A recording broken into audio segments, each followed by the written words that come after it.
Hello, everyone, and welcome back to another episode of the Bridging Impact Podcast, the podcast that is passing wisdom to the next generation of athletes, coaches, and parents to transform leaders on and off the court. In our conversation today, we get the opportunity and privilege to interview Jeffery Johnson.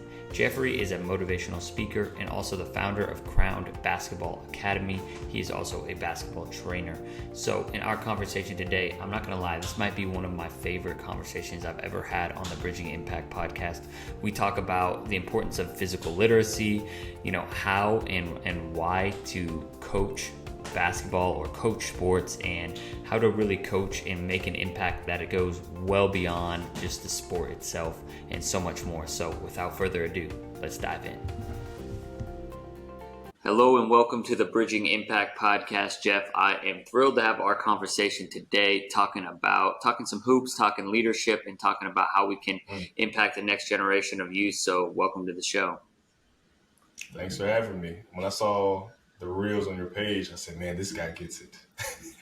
Like, did he just become my new best friend? Yes. I know. And right from there, I was just like, all right, I got to get you on the show. It resonates, and this is what it's all about. So diving right into it, the first question we like to ask is, what kind of impact has sports made in your life? So honestly, I'm from Memphis, and sports kept me off the streets. Like, it kept me out of trouble. It kept me into something that's disciplined, that's consistent, and it kept me from getting all kind of trouble here in my hometown. So I used it to kind of help other kids do the same thing. Yeah, I love that. And, it gives you that opportunity that after school time, it fills your day, right? Because, if you don't have sports, I don't know what you'd really do after school, because it's, especially as teenagers, right? It's so easy to, be able to, find yourself in places where you really shouldn't be. And because your brain's still developing, you don't really know any better. And so can you talk a little bit, about what your experience with sports is? You play in high school, you play, middle school, and you play in college. Like, what was that like? And what kind of, what coaches did you have that were influential on you? Yeah, so I didn't start playing organized basketball until the 8th grade, which is kind of late for a person to try to really make a career out of sports. I played 8th grade. It was my first year. I did pretty good. Just didn't have any skill. I had athleticism, but I didn't have skill. So my hustle helped me make more teams. So next year I got a little more skill, and we won a championship my freshman year in high school.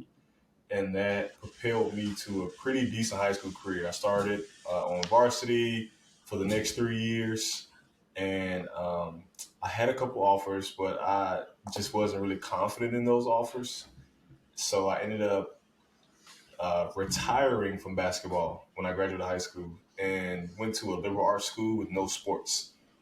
And it wasn't until my second year there, I saw my teammates and rivals on, TV and in the tournaments, and they're showing me their tournament paraphernalia and gifts and everything. And I was just like, you're living out our dream. Like, why am I not playing right now? Like, what's wrong with me?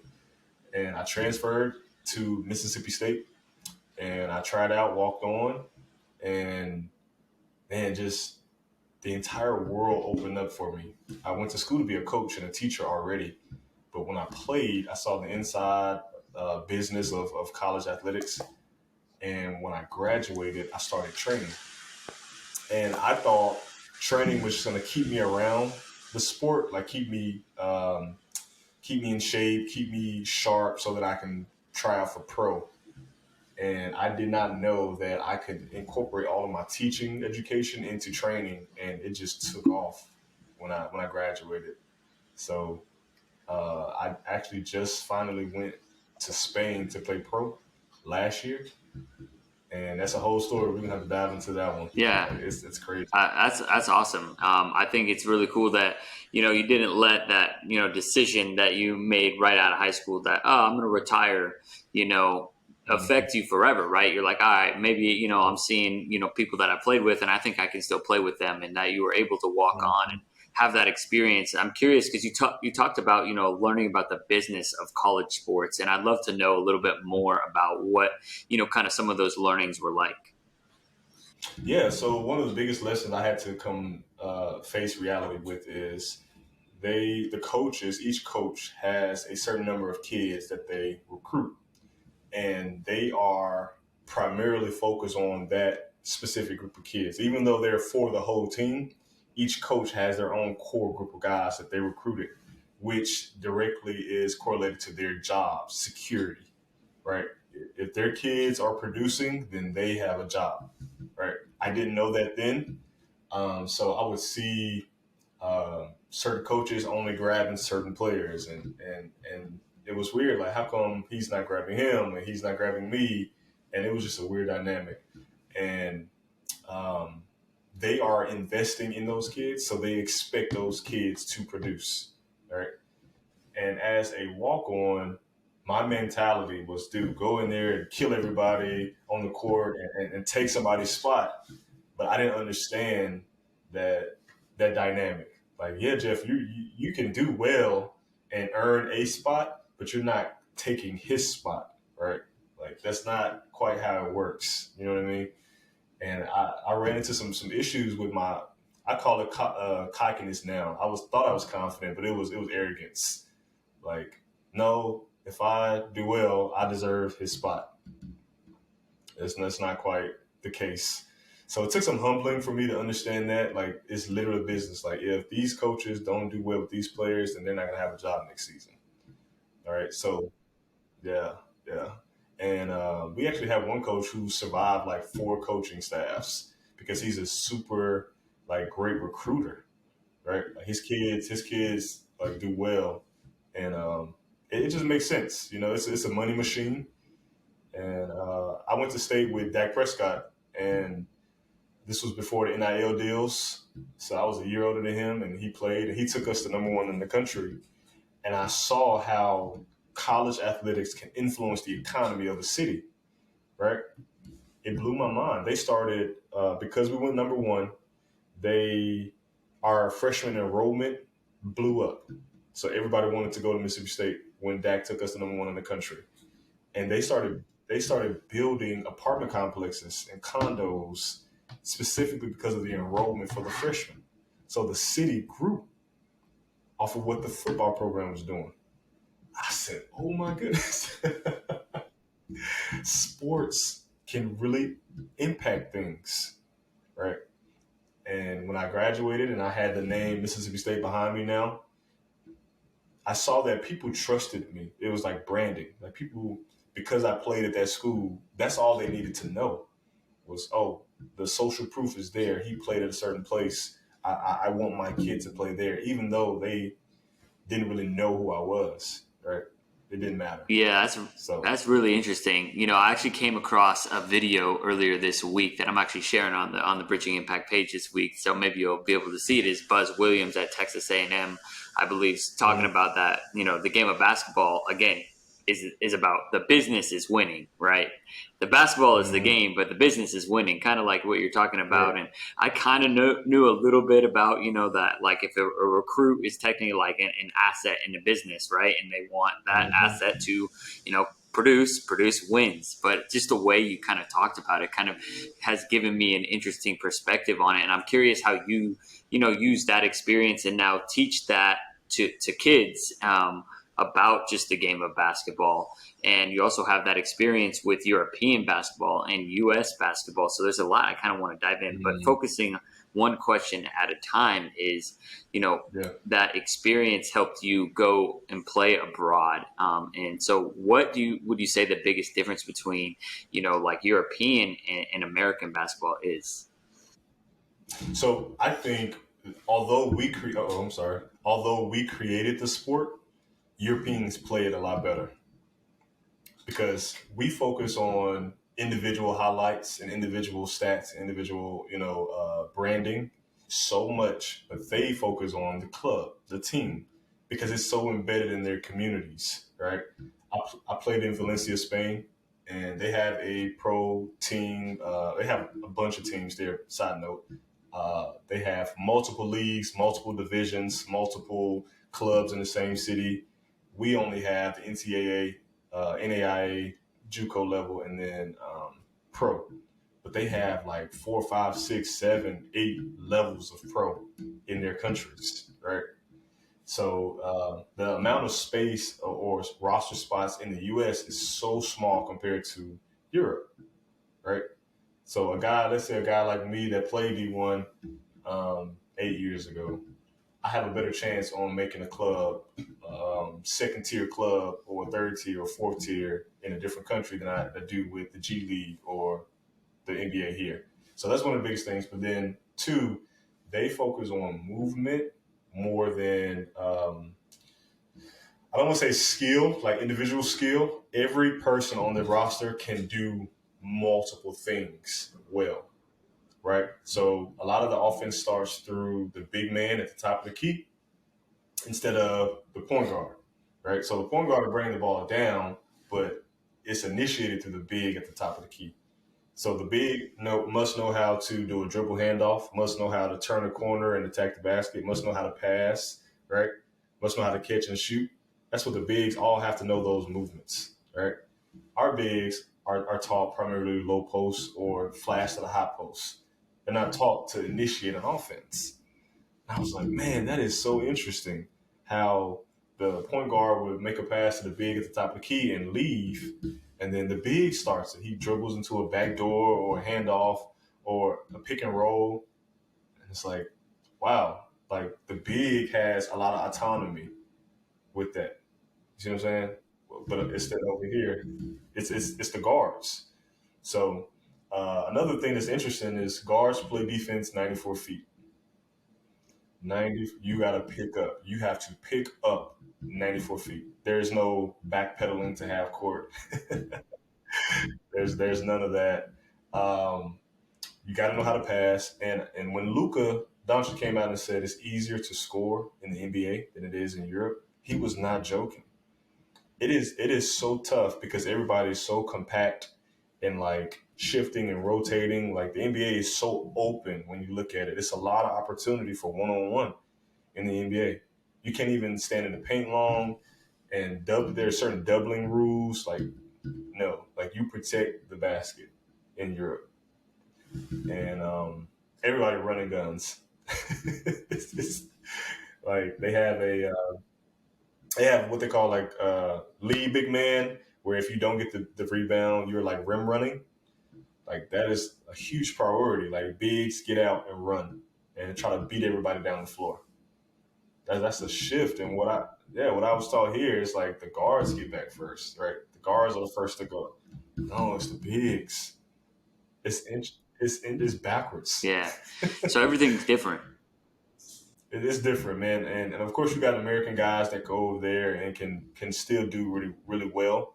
But they want, and I had to learn this the hard way, they want you to play American style within a European system. Okay. Does that make sense? Yeah. Instead of playing American style in an American system. So it's like multiple passes, cuts, everybody's moving, and then you can go be that super flashy. Yeah, you know what I mean? But it doesn't start like that. That's kind of interesting. You know? So I think, one of the things, right, getting back to my previous question is, taking these learnings that you took from the game of basketball in Europe, mm-hmm. and also just the college basketball experience of kind of learning the business side of how it works here in America. Mm-hmm. I'm curious how you now teach that and train young athletes and kind of get them to understand and have like a, like you say, like a holistic, kind of approach to mm-hmm. their player development. Absolutely. So I teach them positionless. So I teach them specific positions, and then I teach them to become positionless, meaning I can put all of them in any spot on the court, and they all should have a solid foundation of all the movement patterns. So I was an art student in college and a PE student / coaching major, and I found that there's a correlation between art and sports that isn't talked about, and I'm gonna like really put it out there to the world. Like if you look at the fundamentals of sports, you have movement, you have fitness, you have coordination, you have focus, concentration. All of these things are also in art, and basketball can be considered an art form. If you don't have the movement patterns to do a certain skill, you can't complete that activity, right? So if you can't successfully extend your arms from an L into a follow through, if your muscles aren't moving in that range to allow you to do that, how can you expect to shoot a jump shot like Stephen Curry? Like if you physically can't stay in a squatted position for more than 3 seconds and your quads are burning, how can you expect to play defense 94 feet from the basket? Right. So it's literally breaking down the movement patterns, the art of moving in a certain way, of having a certain fitness level to do the skill. And when the kids know that, it takes the pressure off them being good or bad or not. It's like, no, it's not that you're good or bad. It's just your body, you're not moving in a certain way to complete a certain skill. Because all of this is learned behavior. We weren't born basketball players. We all had to learn how to move and act and think like a basketball player. So it takes the pressure off kids. Like, look, first of all, your identity isn't in how well you play basketball or not. Like your identity was created before you were born. Like you're special. You have value. You have worth. And even if you never play a second of basketball, as your coach and trainer, I still love you. Like I value you. And then my kids, they do well because they know that I'm on their side. I'm not using them to advance my career. And I have this saying, I don't own you. I don't own any of the athletes I train, right? Like I'm just a support system. I'm a guide. And if I can help you reach your goals, then I'm going to be blessed regardless of the outcome, right? I had a parent tell me, when I started training their son, he was, socially awkward. He was uncoordinated and he was super tall for his age. Started training him. He got better in basketball. She said, Coach, he's making more friends in school because he's now like, he can hang with the athletes now. And I was like, that's super important to me, right? Like that's super important because kids need that social development in order to be successful in life. If you can't communicate, you can't talk to people, how can you expect to have a job or work on a team, right? Like basketball, it's a tool, but you need to have confidence in yourself. So, yeah, I teach all that stuff, even at elementary age. It's like, hey, we're learning this skill, but how does it apply to your natural life? Are you misbehaving to your mom, right? Like that stuff is important. Like I'm like a disciplinarian to support the parents. It's like, no, no, no, this is a privilege. You will not disrespect mom, like, or you will not train with Coach Jeffrey. Like, this is a consequence. I had a kid get suspended. I said, oh yeah, bro, like you're suspended from me too. But when you come back, we're gonna have a problem. like, we don't treat our parents this way. We don't break things. We don't misbehave in school and expect to be rewarded with sports. No, sir. And this is why I have kids that I've been training since they were 9 years old, 6 years old, 4 years old, and they're like 14, 15. They're graduating high school. And it's because I love all of my kids like they're my kids. You know what I'm saying? Absolutely. I mean, I think, I mean, just what you were saying, it's a really important approach to have when you're, a guide, a coach, a mentor for kids. It's not just about, right, where those kids can take you for the next career. It's like, what can you really do for those kids? How can you serve them? How can you help, support them? And it's not, a lot of it's encouragement and letting them know that you love them no matter what, in terms of for whether they play basketball or not. But also, like you said, it's also giving them the discipline and accountability so that they can take that with them when they graduate, so they understand that like there are consequences to your actions, that basketball is a privilege, and it's a blessing to be able to play the game. How have you seen some of your athletes that you've trained since they were 4, 5, and 6, and now they're 14 and 15? I know for me, that's one of my favorite parts, is watching athletes grow. So can you share a little bit about some stories of some of the athletes that you've seen grow? Yeah, so one of the ones that's really special to me, I started training these two sisters when they were in middle school. One was in the 8th grade, one was in the 6th grade. And the one in the 8th grade, older sister, she started having discipline problems in school, like on her team. And she got into it with another teammate, and the coach ended up kicking her off the team, right? So she had to sit out as a rising star her last year of high school, right? So she couldn't pursue college, and then her confidence was just destroyed. But I was still visiting, keeping in touch. providing gifts. Like I bought both of the sisters like a new pair of shoes for their birthdays because their dad isn't around. Like he hasn't been around. So, and they told me when they think of dad, they think of me sometimes, right? Because I reach out on their birthdays, right? Like I get them gifts, I send them flowers, blah blah blah. So the older sister, she sat me down and was like, "I want to apologize for failing you." And I was like, "What do you mean failing me?"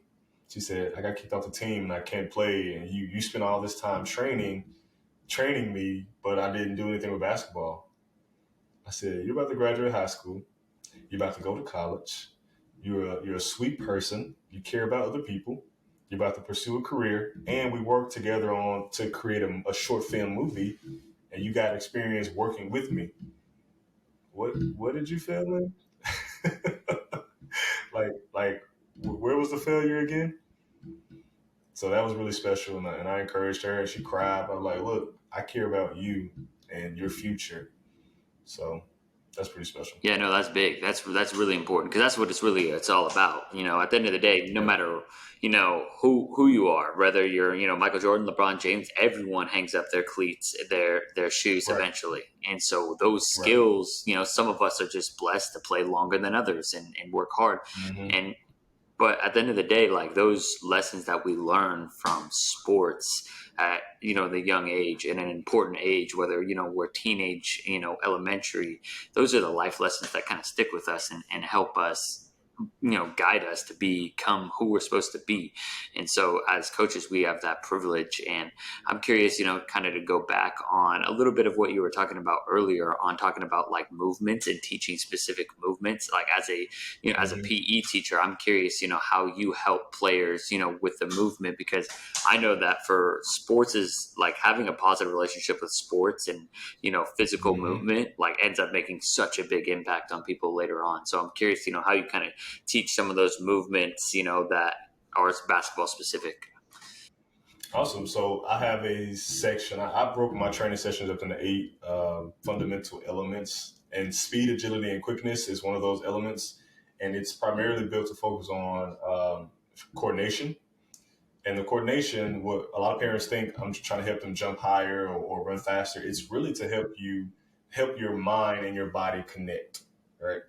Like repetitively working on a certain movement in PE can help a kid develop brain neurons. Like the neuroplasticity of their brain can be developed through exercise, right? So kids that don't really do physical activity as they're getting older are not being developed mentally as quickly as other kids, right? So having a kid work on their balance and coordination, like it builds other elements in their bodies, right? So we don't understand. Some people don't understand that it's more physiological than just skill. So if they can't hop on one leg, right? How can we expect them to jump 30 inches off the ground and land without tearing their knees up? So I'm saying if they have weakness in their limbs, how can we expect them to do these super athletic cuts in football and run through a wall? Like no, like if like I trained a guy today who's an adult. He wanted me to use basketball as a fitness class for him. So I trained him this morning, and as he was shooting, his shoulder would catch, and it would only extend probably like that far. He couldn't get into a full extension in his elbow. So all of his shots were short. They were short. And I said, bro, your shoulder isn't allowing you to shoot a full jump shot. He said, what do you mean? I said, when you extend your arm, your deltoid muscles catches and everything, all the power that you built in your squat and your jump left the moment your shoulder hit that point. You have poor range of motion in your rotator cuff. So next session, we have to work on that so that you will see, oh, I actually can shoot a real jump shot instead of the muscle constricting and then actually stopping you, right? Um, Squatting, like all the natural movements, lifting, right? Not lifting with your back, your shoulders being pronated forward, like throwing them back, like helps your spine, your posture, right? All of this stuff matters, and I'm frustrated with trainers that don't teach the physiology in training, right? Maybe they don't know. Maybe they just picked up a basketball and said, "Hey, I'm going to teach you drills," right? We want to teach you drills instead of teaching you how to maintain like physical activity for a long period of time. Right. My physical therapist, she said to me, she said, Jeff, you need to stop hooping right now and let's work on your Achilles and your knee. Because I had knee surgery before I went to Spain. She said, let's work on your Achilles and your knee. She said, how much cardio have you been doing lately? I said, about 15 minutes, every other day, something like that. She said, okay, how long is a game? I said, about an hour. She said, so you're only training with 15 minutes of cardio, but you're playing an hour. How does that make sense, Jeff? Like you're asking your body to injure itself. So that chance. Okay, yeah, I need to step up my duration of cardio so that when I'm playing an hour long or hour and a half, if overtime, my body is still strong. So just little things like that, we need to start thinking about it as from training perspective. No, that's a really interesting point. So what advice would you have for the trainers and coaches that are listening to help, kind of develop that program? You touched on it a little bit, like part of it's speed, agility, and quickness, but, how do you kind of assess, range of motion issues, and then what kind of like, kind of, for lack of a better term, like drills and, activities and Absolutely. exercises do you kind of recommend in place for, certain athletes that need those certain range of motions? So two things. One, I highly recommend trainers get a personal training certification, right? When I first started training, that was the first thing I did, and I separated myself from so many trainers that just pick up a basketball and teach drills, right? Anybody can look at drills on, drills on YouTube and Google and make the kid do the drill. But if you don't understand what the drill is trying to accomplish, you just make them do drills. So I say get a certification. It really helps the kid, and it helps you, it helps the parent, because you can educate the parent to reinforce the messages at home, right? Because you only see the kid maybe once or twice a week, but the parent sees them every day. So if they notice, and I train parents, it's like if they notice, hey, Coach Jeffrey said tuck that elbow in, like let's line it up, then they can speak to it when I'm not around. And then two, I would say choose a movement, any kind of skill, and then reverse engineer it. So if you need to play solid defense, of course you have to squat, and you just analyze, can they do certain things? Can they stay squatted with their arms up without their arms shaking? I tell people shaking in a muscle is instability and kind of weakness, right? So if you see muscle shaking, it's not strong enough to do that activity. So if you get into a quarter squat and your legs and knees are knocking together for after a few seconds, you need to do more strengthening for your quads and your calves and your hamstrings, right? So in order to step, like how many times can you step side to side? I say put two cones on the floor and have them slide back and forth for 20 seconds and gauge where they are. Like it's all about assessment, and then you just build, incrementally build. For shooting, I have created a hand signal for a lot of the things in my program so that I can communicate from the bleachers, and I can send you that email. So I teach them the L technique for their shooting form. If you create an L with your arm, you're basically looking in your elbow. You extend through your elbow straight up, and then you follow through and flick. Yep. In the bleachers, I say, hey, your technique is off. Like you need to line it up, right? L, extend, flick, follow through. I have a bunch of different signals. Dribbling, same thing. Hand on top of the ball out front.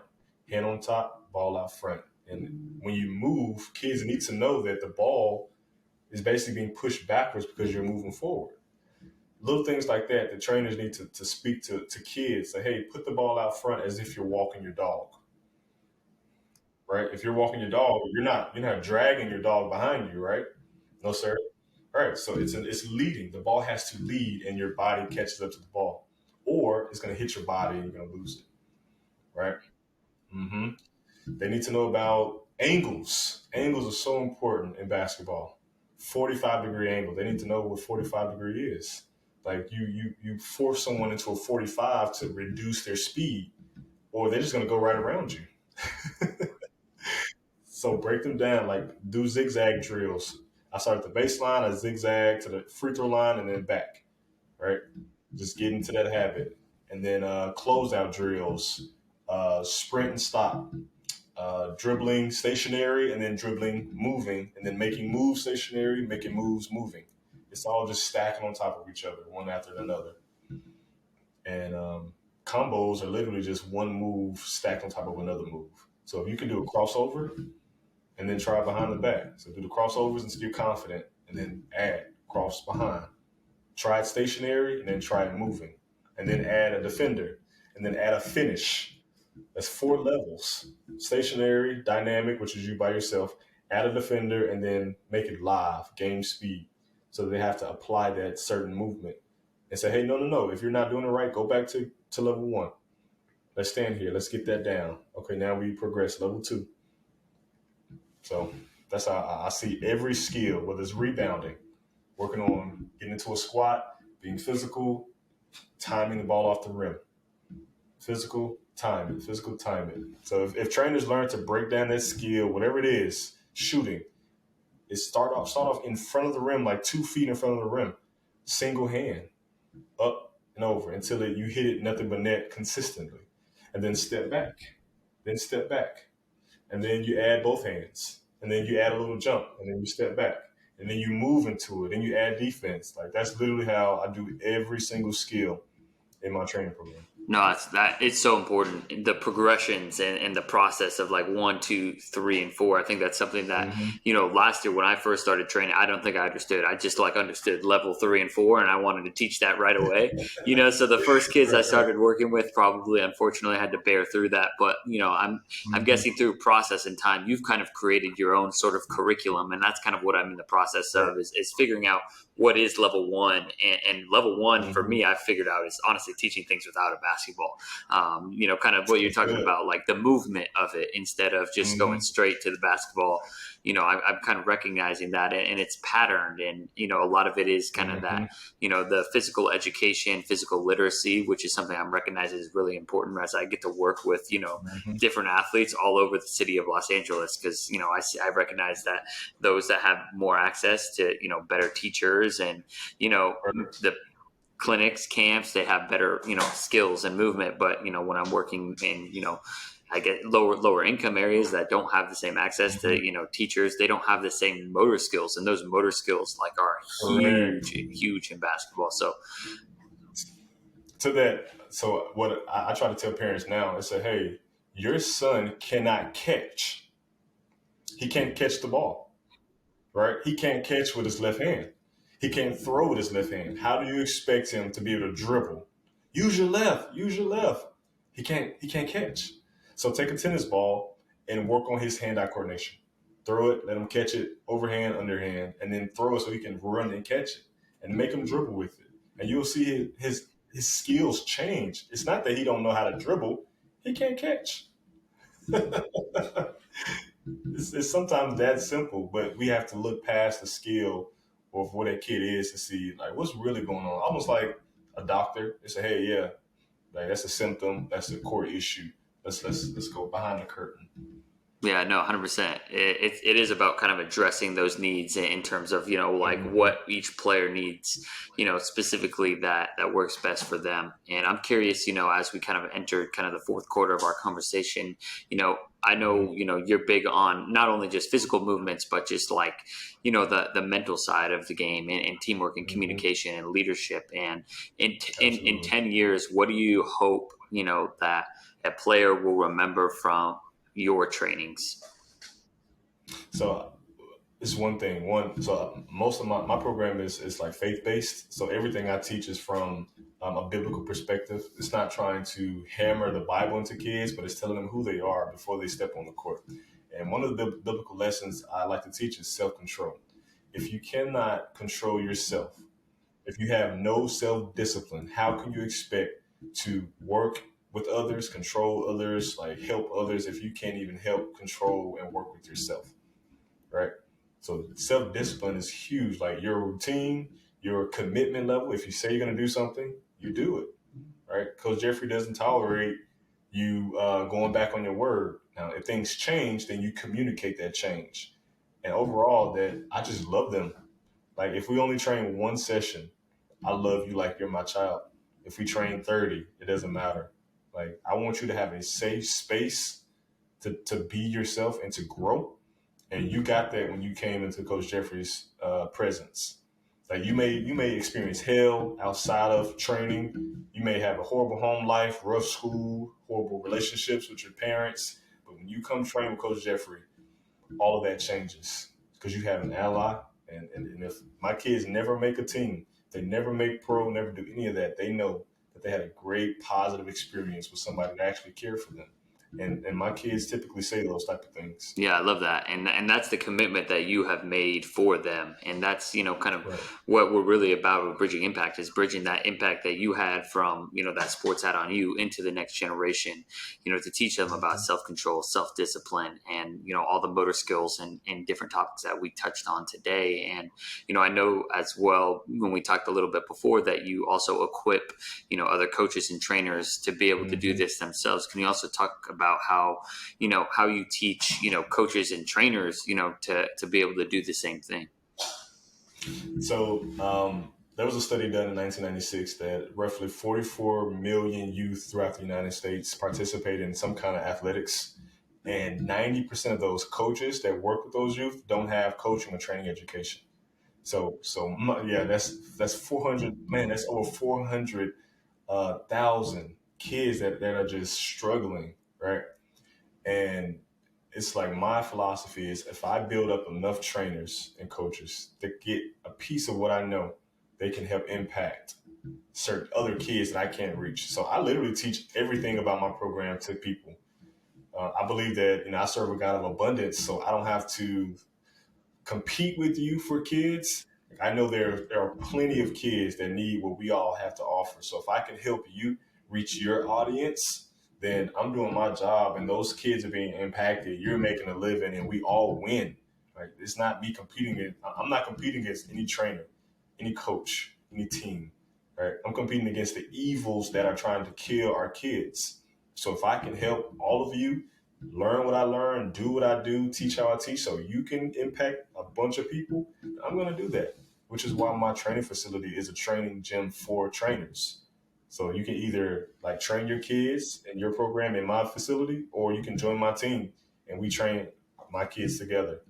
So I'm just trying to change the world, man. And this is the best way I can, helping trainers build young men and women and even non-binary kids.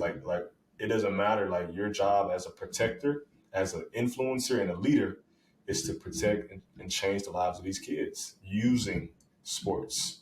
So that's what I'm going to do until I croak. I love that. I love that mission. We definitely share that. And I'm so grateful that we found each other on Instagram and we're able to find the time. And I'm really inspired from this conversation. I want to do exactly what you're doing here. And I love that you want to do it in a way that's, you don't want to compete, right? You don't want to just, trainer X, I'm better than you, you're taking away, player Y from me. And so I think that's probably one of my favorite parts about this conversation, is that we all can win. And I appreciate the message and the mission and coming on. Where can people, because I know you have, speakings, you have an Instagram, and you got, some books and resources out there. So where can people, find you and your resources? Absolutely. So you can go to trainedbyjeff.com. That's my website. You can contact me if you need me to speak, or I can send my book to you. It's also on Amazon at Chasing Pro, Thinking Beyond Impossibility. And it talks about my experience tearing my patella tendon right before I was supposed to go to Spain my rookie year, and still fighting through therapy and people telling me I'm too old and all that. So that's really encouraging.